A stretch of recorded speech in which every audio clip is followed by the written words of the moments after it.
एक है each other तो दूसरा है वन अनदर। पहले तो आपको यह सीख लेना चाहिए कि इन दोनों शब्दों का प्रयोग हम किस कंडीशन में करते हैं। बहुत आसान सी एक कंडीशन है। कितनी बार ऐसा होता है कि हम किसी काम को जब कर रहे हैं तो सामने वाला व्यक्ति भी वही काम हमारे लिए कर रहा है। मैं ऐसे बोलता हूं, जैसे आपने किसी व्यक्ति को नमस्ते बोला तो फिर सामने वाला व्यक्ति भी तो आपको नमस्ते बोल रहा है। तो जो काम आपने सामने वाले व्यक्ति के लिए किया है तो वही काम उसने आपके लिए किया है। अब हम हिंदी में क्या कहते हैं, हमने एक दूसरे को नमस्ते बोला। एक दूसरे को, एक परिवार को देखिए। आप जब किसी परिवार को देखेंगे तो परिवार में जितने भी लोग हैं वो ध्यान रखने का काम करते हैं, बेशर्ते लोगों में प्रेम हो। तो आप किसी फैमिली को देखेंगे तो उसमें लोगों का आपस में एक दूसरे से लगाव होता है। अच्छा, कोई बीमार पड़ जाए तो परिवार के सभी लोग जाएंगे, अब तबीयत कैसी है, ठीक हूं, सब पूछेंगे। अच्छा, ये किसी के भी साथ हो जाए, 10 दिन बाद कोई और व्यक्ति बीमार पड़ जाए तो फिर परिवार के दूसरे लोग अब उससे पूछ रहे होते हैं कि आपकी तबीयत अब कैसी है। आप महसूस करके देखिए ये हो क्या रहा है कि जो काम इसने इसके लिए किया ध्यान रखने वाला, वही काम तो इसने भी इसके लिए किया ध्यान रखने वाला। प्रेम करने वाली बात देखो, लगाव की बात देखो। हमेशा वैसे देखा जाता है कि वो कपल्स हमेशा बड़े सुखी रहते हैं जिनका आपस में एक दूसरे के प्रति प्रेम हो, क्योंकि तो गिव एंड टेक पॉलिसी है ना। तो प्रेम हो तो फिर वो चलता बहुत लंबा रिश्ता है। नहीं तो एक रिश्ता वो भी चलता है जिसमें तो रोज नहीं तुम चुप रहो, ये भी एक रिश्ता है। पर कुछ बड़ी हैप्पी फैमिलीज होती हैं, हैप्पी कपल्स होते हैं। उसमें क्या होता है कि लगाव, प्रेम, केयर होती है। तो अगर ये इसके लिए कर रहा है तो ये भी इसके लिए कर रहा है ऐसा। तो जब हम आपस में एक जैसा काम एक दूसरे के लिए करते हैं, जैसे एक दूसरे से प्यार करना, मैं हिंदी में बोल के दिखाता हूँ कि आप हिंदी में इस शब्द को कैसे यूज करते हैं।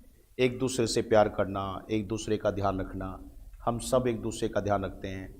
हमने एक दूसरे से बात की, आपको एक दूसरे से बात करनी चाहिए। तो ये जो एक दूसरा, मतलब आप इससे करो तो ये आपसे बात करेगा। तो ऐसी कंडीशन में इस बात की सेंस को दिखाने के लिए इंग्लिश में 2 वर्ड बने। एक वर्ड तो आपका ईच अदर है, तो वहीं पे दूसरा जो शब्द आपका वो वन अनदर है। एग्जाम्स में तो बहुत आता है क्वेश्चन। अच्छा, एग्जाम में कैसे पता चलेगा?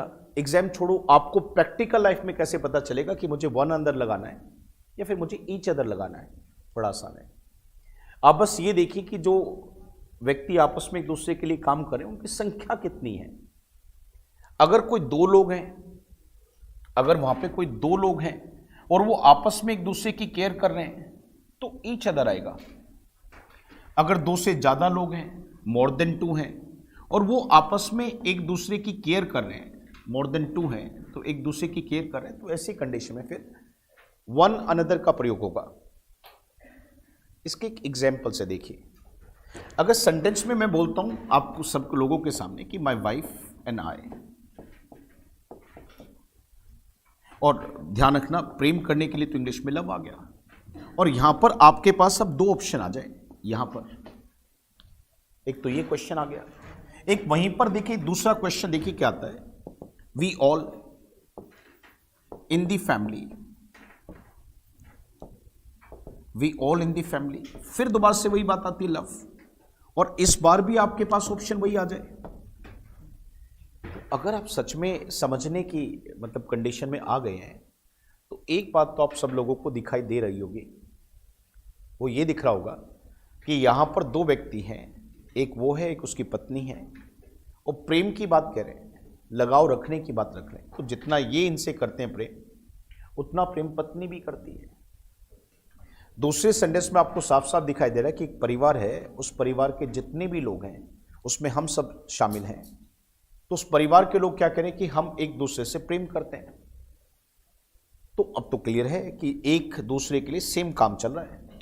तो ऐसी कंडीशन के लिए तो ईच अदर और वन अनदर था। अब आपके दिमाग से एक बात निकलनी शुरू हो गई होगी कि सेंटेंस में पढ़कर साफ साफ दिखता है सर कि 2 लोग हैं, तो फिर ठीक है, तो बता दो क्या लगेगा।